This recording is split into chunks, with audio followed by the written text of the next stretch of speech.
On today's show, what would happen? Listen to me. What would happen if the Mavericks got the number 1 pick in the draft? 3% chance. What should they do with it? We'll talk about that and more on today's Locked On Mavs. I'm Luka Doncic, and this is Locked On Mavericks podcast. Mavericks, NBA champions. It's good, and the Mavericks have won the game. If you don't believe, you shouldn't be here. Loyalty never fades away. And welcome. You are locked on to the Dallas Mavericks. My name is Nick Angstadt, media member and NBA channel manager for the Locked On Podcast Network, your team every day. Thanks for being part of the show and making Locked On Mavs your first listen every day, all throughout the offseason. We're not stopping. Subscribe and follow for free wherever you get podcasts or on YouTube, but the best way you can help us grow the show there is to listen every day and to comment anything below. Let us know in the comment sections if the Mavs got the number 1 pick. What would you do with it? What would you want to do with it? If you want to support the show, text us, get text alerts from us, and get Mavs rumors, all kinds of stuff throughout the offseason. You can join our Subtext. We're going to do a Friday mailbag this week just with questions from Subtext. So if you want to, sign up for the trial. You don't even have to pay for it at first if you want to get a mailbag question in. So sign up for the Subtext. You can text with us, send us a question, link in the description below. Download the Game Time app and create an account. Use the code LOCKEDONNBA for $20 off your first purchase. Last minute tickets, lowest prices guaranteed. This episode brought to you by Game Time. And joining me, as always, my co-host, writer, and contributor at Mavs.com. The number 1 pick prophesier, the One More Thing King. What you got for me, Isaac Harris? Yeah, I honestly don't know what this podcast would be like if we got to number 1 overall pick. Like, would it be one of the most? I mean, it would be the most hyped, definitely since Game 7 of the Suns. That's amazing that we have a point of reference, because I am the NBA channel manager. I know all these shows, and some of them don't even have a point of reference for how hyped they would be for that, and we do. That's pretty awesome. Some of them were like, "Yeah, I mean, we got like the 4th pick a few years ago, and we were like really hyped." Well, the Hornets. Shout out to Doug and Walker. Theirs is like, Baron Davis, and like he was great. So Muggsy Bogues was a lot of fun. Remember that time Kemba Walker had like 40 in a playoff game? That was so great. Man, remember Grandmama? Oh, that commercial was the best. Dunking on the Hornets now.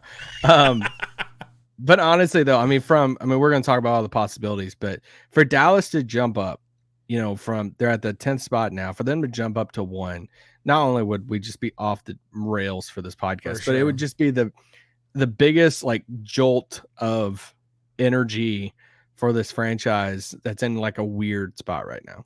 Oh, it would be massive. And so today we're going to get into that. We're going to do the what if. It's basically our what if Wednesdays. We're looking forward. We're saying, what if the Mavericks got the number 1 pick? There's a 3% chance they get the number 1 pick. So it's not impossible. There are some people that commented yesterday when we had Rafael Barlow on talking about all kinds of draft scenarios for the Mavericks. And we're like, why are you guys even talking about Wembanyama? It's a 3% chance. If you had a 3% chance to win $1 million, you would like think about what you would do with that money, right? And so here we are. This is what we're doing. Think about what I would do with it. I have zero chance. Like, yeah, because I haven't done the lottery. But yeah, 3% chance for the Mavericks to get the number 1 pick. It's not impossible. So let's talk about the possibilities and what they would do with it. So we'll talk about Luka and Wembanyama, right? We'll talk about trade down possibilities. So we'll do that. But let's start here. For me, I said this yesterday with Rafael. I'm going to say it again. If the Mavericks got the number 1 pick, you just keep it. And so we'll talk all about that and all that kind of stuff. But let's start here real quick, because we got some news over the last couple of days that I didn't want to talk about without Isaac Harris here. So the Mavericks are, Mavericks are hiring former Utah Jazz lead decision maker Dennis Lindsey to join the Mavericks organization as a special assistant to general manager Nico Harrison. He's being added to the front office. Dennis Lindsey is responsible for putting together basically the Donovan Mitchell, Rudy Gobert Jazz and that whole era of the Jazz.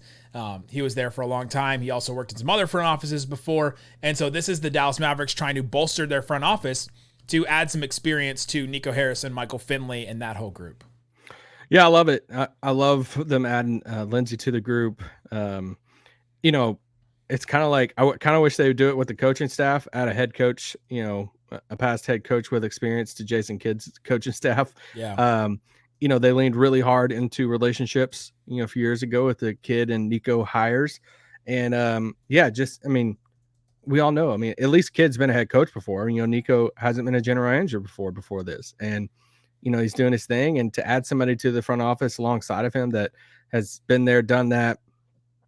You know, I did a story with Melvin Hunt. He's assistant coach for the Mavs a handful of years ago with Rick Carlisle. And, you know, they're like super close. Melvin's here in Dallas and stuff. So I'm sure Melvin's pretty excited about it and all of that. But like they were roommates at Baylor. Random connection.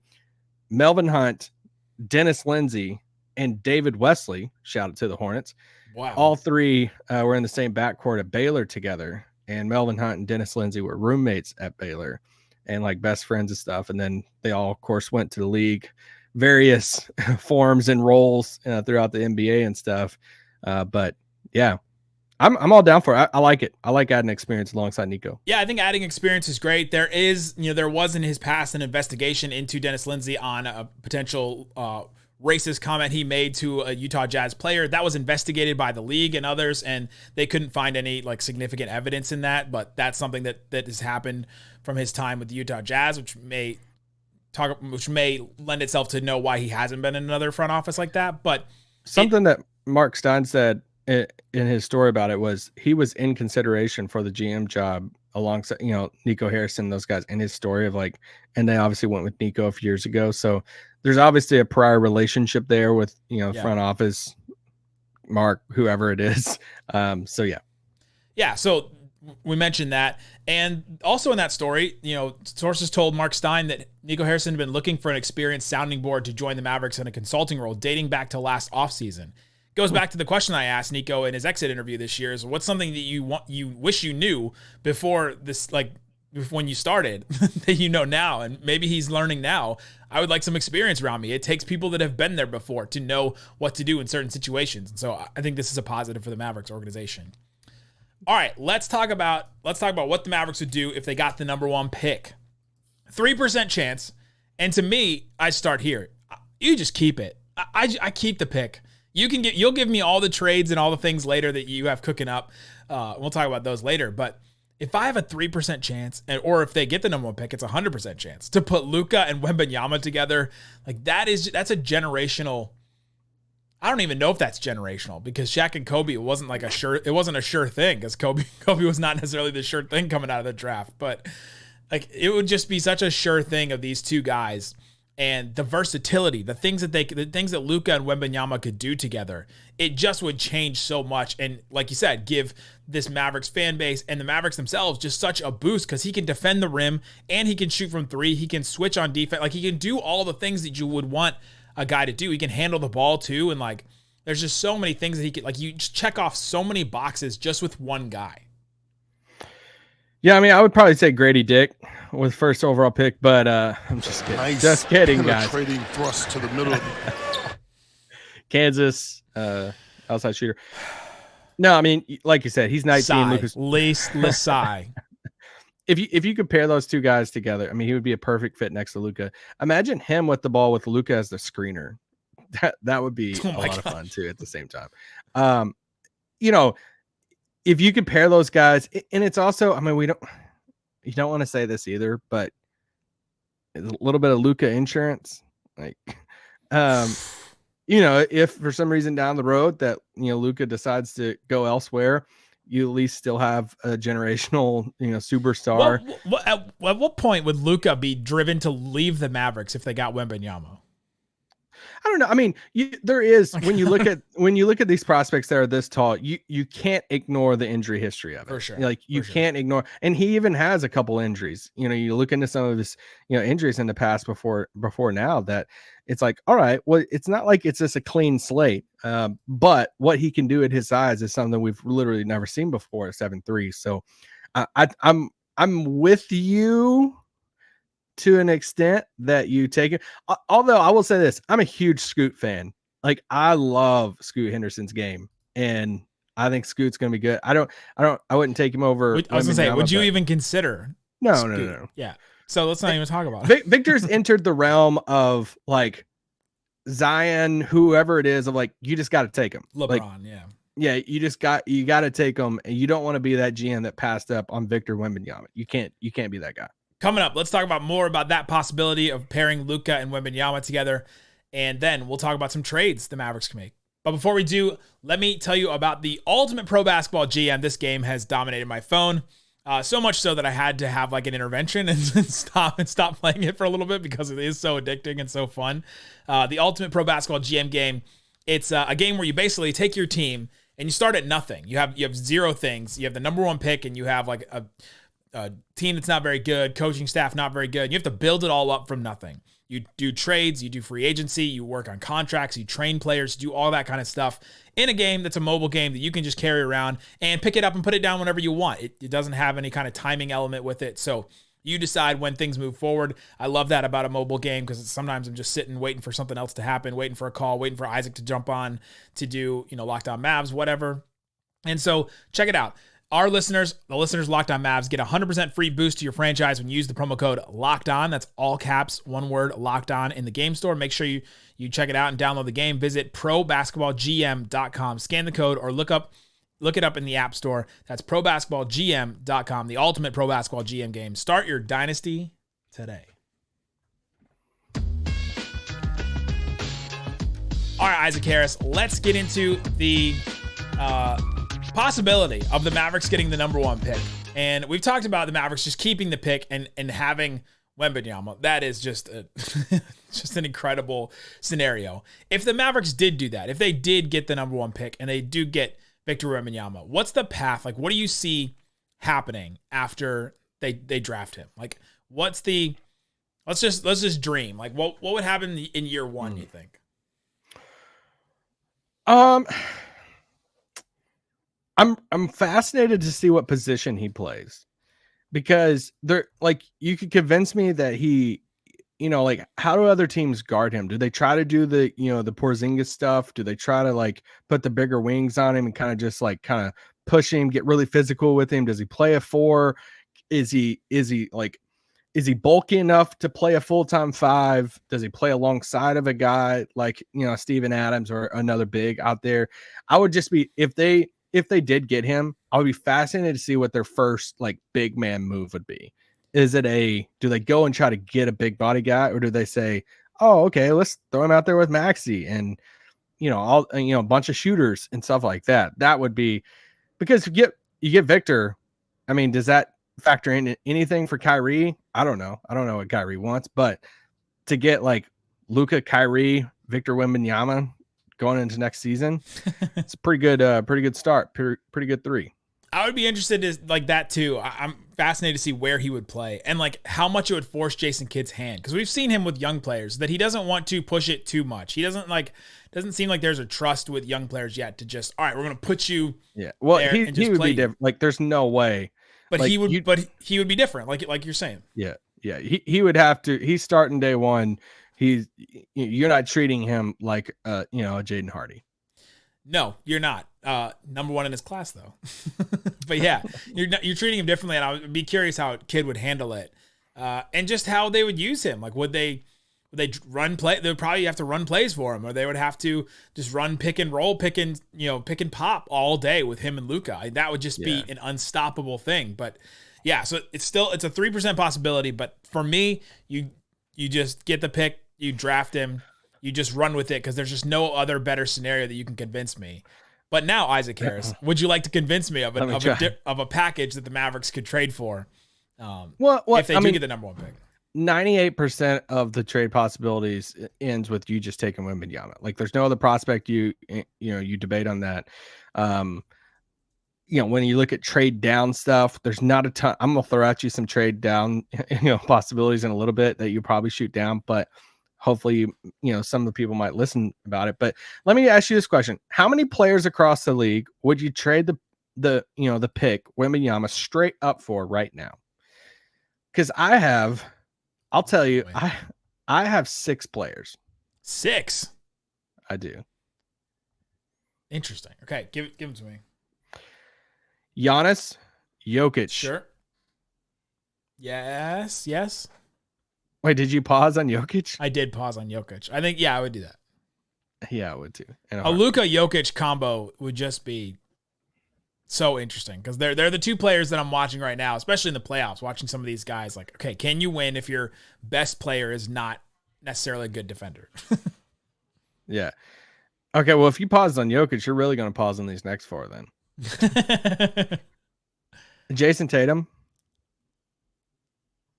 Yeah, I think I would do that. I would trade it for Jason younger Tatum, and defender, all that. Okay, this is one I really struggle with, but I think I would do it. Joel Embiid. Now I'm out. Okay. I think I would. All right, well, you're going to laugh at me these next two then. SGA. SGA and Luka are the same age. I know. No, you'd have to give me other stuff. Okay. Paolo Banchero. Stop. You would do it? I would, yeah. I think Paolo's that good. Wow. I think Paolo is there. I would take Paolo over all the other people who've been drafted over the past handful of years. I was in on him before the draft. I said he should be the number one overall pick. Was in on him after he got drafted. I was like, I'm all about him. He is the guy. And I still am. Still convinced. What he can do at his size, I think he'd be more durable too. There is a part of me that... However, the player we're talking about in question that you'd be trading is a guy that's taller than Boban and can do Kevin Durant things with the ball. Is it bad that I'm just like kind of skeptical about the health though? Like that just worries the crap out of me. It's real. And like I would almost like sacrifice a little bit of, give me a little bit more muscle, a little bit shorter, but more durability, which you can't predict durability. It's just, you just see anyway. Okay, let me just confirm straight up on these other ones. I wouldn't do this. I just put this as a category. Am I crazy for saying no to Kevin Durant, Steph Curry, Kawhi Leonard, and Damian Lillard? All those guys, like one of those guys? Yeah. You're getting nothing else with it. Portland calls you up and says, we'll give you Dame for the first overall pick. Yeah, no, I'm out. Nope. Yeah, I think I would too. Love Dame. Great player. Not going to do it. Is there anything that could add to Dame? Dame and Shaden Sharp. Dame and the 6th pick. Dame and 6 is interesting, but no, I'm out. Oh, man, you're all in. You're drinking the Wembanyama Kool-Aid. I just talked to Raphael yesterday, who's seen him in person several times, and it's like such a sure thing that it's not even close. Okay, let me go to the next smaller category, kind of in the Paolo thing. I put just the young guys. You wouldn't trade it straight up for Mobley, Cade Cunningham, or Scotty Barnes. No, I would not. You think you're in the minority with the Mobley thing? Mobley would be a joy of Mobley. Like his goals, he would want to be Wembanyama when he grows up. He kind of is like mega version of Mobley. Yeah, I mean Mobley's a worse version of everything Wembanyama is. It's hard to. He's so hard to like figure out like the traditional draft stuff that everybody does. Like, who's his comp? Who's the. I got on earlier today. I'm like, oh, let me just see what the Ringer guys have his comp as, because I always like laugh at some of their comps. Yeah. And it was like Gen Z Kareem, and I just started like laughing. And it's like, because like there's really just no comp in it. Because I was sitting there trying to do it. I'm like, all right, Mobley and Chet, but he's like bigger and like better than those guys. And the thing, you're talking about his role earlier. The thing with him is like, you got to put the ball in his hands. That's what some of the craziest stuff that, you watch him do in a game is. I think he settles sometimes for these like long twos and crap, but it's like, he's also 7'3". It's like, dude can shoot over anybody. But how he can handle the ball at his size and just how he can almost just get to the, like, he can almost get to the rim literally whenever he wants, just because of his length and how big. I do want to, it's just the health stuff. That's the only thing that worries me a little bit. Yeah, for sure. And he's got to get his own shot. And Raphael said yesterday that he doesn't really have a good point guard that he's playing with right now. So he's not really getting easy shots. He's just creating his own Dallas. stuff right now. He's just getting his own stuff right now. The thing that intrigues me about a trade with Wembanyama is if the Mavericks could like clear salary, get multiple picks back, get several useful players back, keep Kyrie. Like if you could do all those things at once and just like basically say no more. I got you. One franchise fixer just in one trade. Let's talk about those coming up. But before we do, let me tell you about the Game Time app. You right now, if you want to go and check out concerts this summer or games or whatever, go check out the Game Time app. Forget planning months in advance. Game Time has deals on tickets right up to the day of the event. Get exclusive flash deals on tickets for football, basketball, baseball, concerts, comedy, theater, and more. The game time guarantee means you always get the best price if you find tickets in the same section and row for less. Also, they'll show you your view from the seat. Have to have that. I have to know. I have to know what I'm looking at, especially if I'm going to like games you pretty much know in the arena what you're looking at. But in a theater setting, you've got to know, especially if you've never been to the theater before, like where am I looking? Am I in the mezzanine? Am I in the, the lower bowl? Am I on the floor? Is there something between me and, is there a pillar somewhere? You got to know that stuff. So check it out at Game Time. Snag the tickets without the stress with Game Time. Download the Game Time app, create an account, use the code LOCKEDONNBA. That's all caps, one word, LOCKEDONNBA. For $20 off your first purchase, terms apply. Again, create an account, redeem your code LOCKEDONNBA. Download Game Time today. Last minute tickets, lowest prices guaranteed. All right, Isaac Harris, we've been talking about what if the Dallas Mavericks got the number 1 pick. 3% chance. Hold up the Dirk 3. 3% chance the Mavericks get the number 1 pick. I talked about if they get it, they just keep it. You've been talking about different trades. Give me some trades where the Mavericks basically fix a franchise in one move. Well, I also looked at, last segment, we talked about just straight up player for pick trades. Is there any scenario in which, Wembanyama is that good that you're probably not even going to consider any of these. But I looked at some of the other teams that are in the top 10 there and saying, well, okay, what packages could they offer to where you're not like immediately hanging up the phone? Like you're at least having the conversation. You're asking around the table in the draft room, hey, so Charlotte's sitting at 4 and they just called saying, hey, we'll give you LaMelo and 4. Out. Nope. For Wembanyama. Nope. Does everybody at the table just say, yeah, we're done. We're out. Nope. No biggie. Yeah, LaMelo's cool and all, but now I'm out. I've got to at least get Terry Rozier. That was just for you. That joke was just for you. I don't think that they would do it, but like, is Halliburton in 4? You're saying no? Halliburton in 4 is interesting, but I think I'd still just like. It'd have to be bigger, like Halliburton, Miles Turner 4. Well, I've also got to get off of some salary too. Yeah. You got to fix the whole franchise basically. Like I'm trading Davis, I'm trading Tim Hardaway. I'm probably throwing McGee in there. I'm maybe asking back for Miles. Can I get Miles Turner? I was gonna say you would do it. Can I get my boy Miles Turner? Can I get Miles Turner? One for Miles Turner. Nick would do it. Halliburton, yeah. Halliburton, Miles Turner, and the number 4 pick, or what pick are they going to have? 7. It's like 6. They have 7. Yeah. They have 7 right now. One of them I threw in there was like, Mathurin and 7 for 1. How much do you care about Mathurin? He doesn't do anything else but score. They need the other things. Because I'm with, like, I think if there is a world that you trade off the number 1 pick and you move down, then that means, yes, you have to kind of accomplish 2 things. You have to get off salary, yes, and you have to get back multiple players that are going to be playing for you next year. Yes. Is there any combination? Let's say the Rockets landed at like 3 or 4. Is there any combination? Is there any one player that they have that they would package with 4 to make you think about it? Jabari in 4 for Wemby. They don't have one single player. They don't have multiple players. I would think about Şengün. No. Would you think about? Jabari, Şengün, and 4. I'm trying to think about who would be helpful for the Mavericks right now. Like Jabari, Tari Eason, and like it would take multiple players. I think. This is who they have: Kevin Porter Jr., Jalen Green. I don't want any part of those guys in a trade to Dallas. No. Jabari would be the Jabari I'd think about because of defense and shooting. Him next to Luka would be nice. Şengün, that's difficult. Like they don't even know how to use him. Tari Eason, I'm thinking about because defense. Usman Garuba, Josh Christopher, Ty Washington, Kenyon Martin Jr. I don't care about any of those. I'm not even thinking about any of those guys. It's really just Jabari and Tari Eason to me, and 4 or 3 or whatever they have, and it still doesn't get it for me. Then they have to take all the salary. They take all the salary of Davis and Tim and whoever else. And all right, I got one. Jaden Ivey and number 2. No, I'm out. I'm keeping 1. Interesting. Would you do it? Who are you getting at 2? I'm just processing out loud. We're getting Ivy back, and then you're drafting Scoot or Brandon Miller. Brandon Miller is pretty dang good. Raphael's Brandon Miller 2 right now. Yeah, and he would fit great alongside.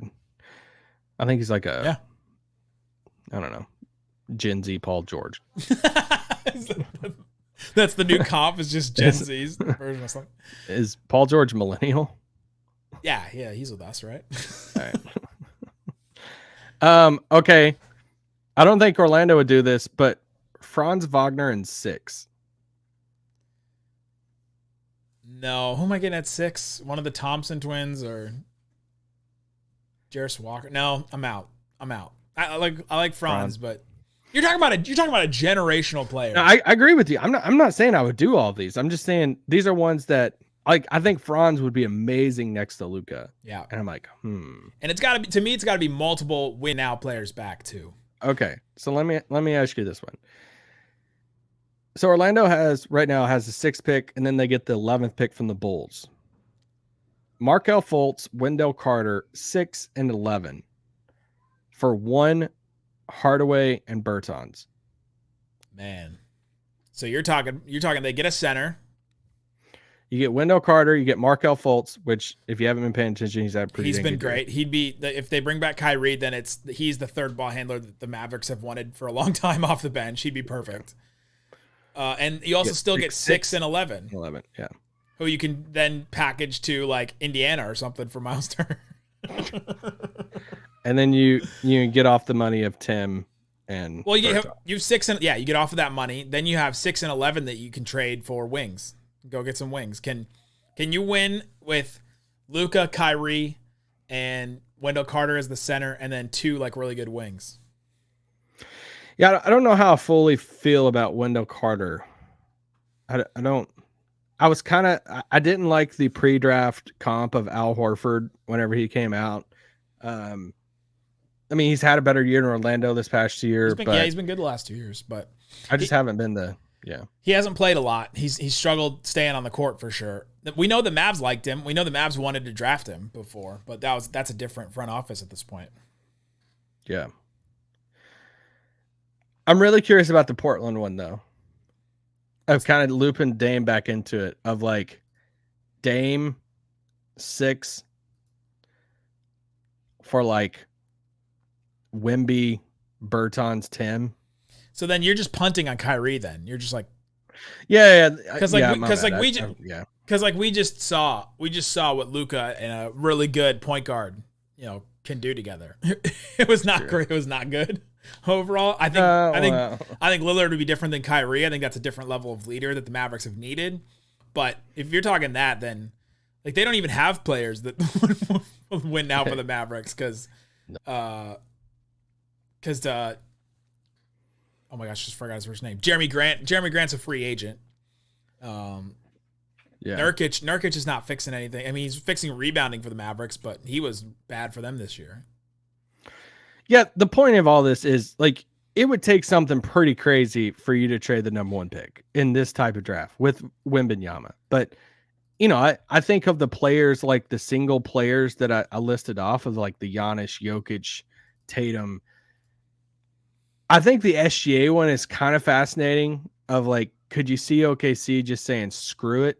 Like, even though SGA, like the ultimate sell high on SGA, and like we want to pair, Chet and Wembanyama and Giddey together. Like, would it have to be like SGA 2 first? I was gonna say, keep one of the first. Can I get SGA and Dort? How much would they have to add into it though for you to like think about it? Because I would honestly think really hard about it. I love SGA and think his fit next Luke would be. And SGA signed for 4 more years, like next year and then 3 other years. So I think I would actually think about that one more than I initially let on. If I can get SGA, Dort, and like Rylan is freaking out right now. Listening. Yeah, I don't know if he would do that. Rylan, let us know in the comment section. Comment with Locked On Thunder and let us know if you would do that. SGA and Dort for Victor Wembanyama. Wembanyama and Chet is like the best front court maybe in the NBA right now. I don't even know what the nickname for that front court would be. It would be like I don't know. It's sad though. Like when I was going through the teams in the top 10, there's literally nothing that I think San Antonio could even call on that I would even answer the phone. Yeah, you're taking their whole draft for the next decade. Yeah. And Orlando has a combination of guys. Like I played around with like Fultz, Jalen Suggs, they're 6 and 11, all of that. Washington doesn't have anything. Sorry, KP. Utah doesn't have.